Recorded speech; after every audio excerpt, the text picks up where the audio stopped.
in the parking lot.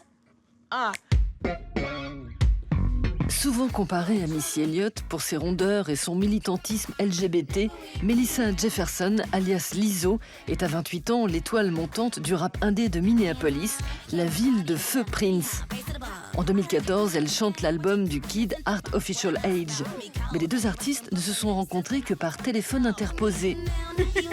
Dis-nous Lizzo, si tu l'avais approché pour de vrai, tu lui aurais fait quoi au roi du pourpre? Qu'est-ce que j'aurais fait si j'avais rencontré Prince? Physiquement? Je sais pas. J'aurais aimé sentir son odeur. Prince avait une façon bien à lui de travailler. Quand il voulait bosser avec quelqu'un, fallait être prêt. C'était comme ça. Il nous a genre convoqués dans son studio à Paisley Park, un dimanche de Pâques. Et il nous a laissé faire tout ce qu'on voulait sur un morceau. Sa seule consigne, c'était « Faites comme si c'était votre propre chanson ». À partir de là, tout s'est fait naturellement. Ça a été un gros moment pour nous. Il nous a laissé caresser les étoiles. On se disait « Waouh, l'univers nous appartient ». Dans la seule année 2012, Lizzo forme les groupes de rap de Chalice, Girl Party, The Club et Absinthe.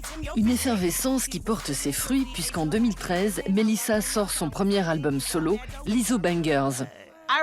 Je me souviens de mon premier rap. Ma sœur a retrouvé l'enregistrement il y a pas longtemps. C'était si ghetto. Man, it don't matter if I wear white or black, cause when I'm in the club, niggas be on my cat. Like, that's the first line I ever said. J'avais jamais écrit avant ça. J'avais 14 ans. Je n'étais jamais allée en club et aucun garçon ne s'était encore frotté à moi. J'ai commencé avec des textes assez basiques. Je m'inspirais d'histoires criminelles, le piège du débutant. J'ai fini par me ressaisir et j'ai finalement trouvé mon style. L'un des grands combats de Lizzo, c'est le mélange des genres. En 2013, dans son clip Batches and Cookies, après avoir tartiné de beurre un beau mâle et enfourché de gros cubes, elle plonge pour de vrai dans une manif anti-homo.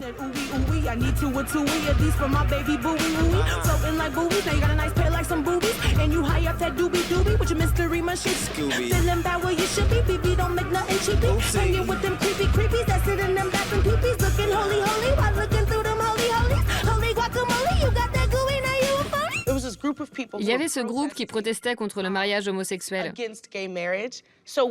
Alors on a rejoint les contre-manifestants avec des pancartes genre « Amour ». Ils étaient là s'affrontant devant le Capitole du Minnesota. Alors on s'est dit « On y va ». Je suis une lesbienne activiste.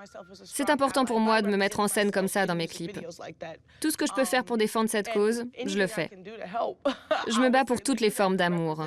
I'm Lizzo. I'm here with Teresa of Glam Donuts. We are kicking it in Minneapolis, Minnesota, as usual. And we are making a donut!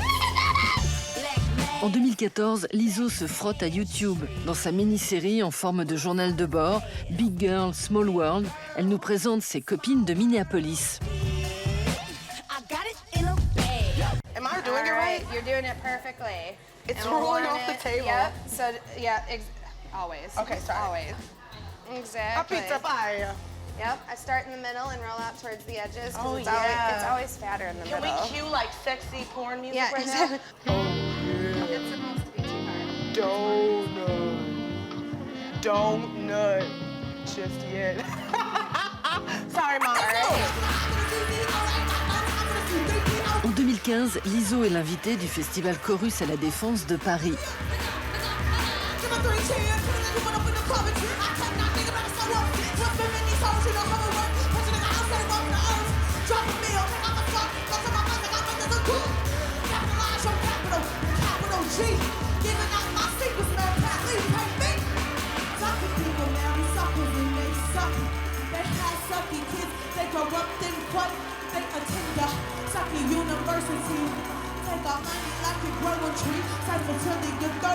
I've been described as On dit que je suis trop hip-hop pour le hip-hop, trop hip-hop pour l'indé, trop indé pour le hip-hop.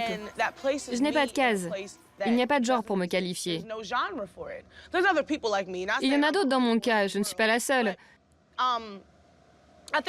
Là où certains y voient un handicap ou se disent « je vais jamais trouver mon public à cause de ça », moi je vois ça comme un avantage. C'est ça être un artiste. Vous me dites multigenre ou sans genre, ça me va, je prends. Dans les deux cas, ça me met hors du moule et ça va très bien. Which is a place I like to be.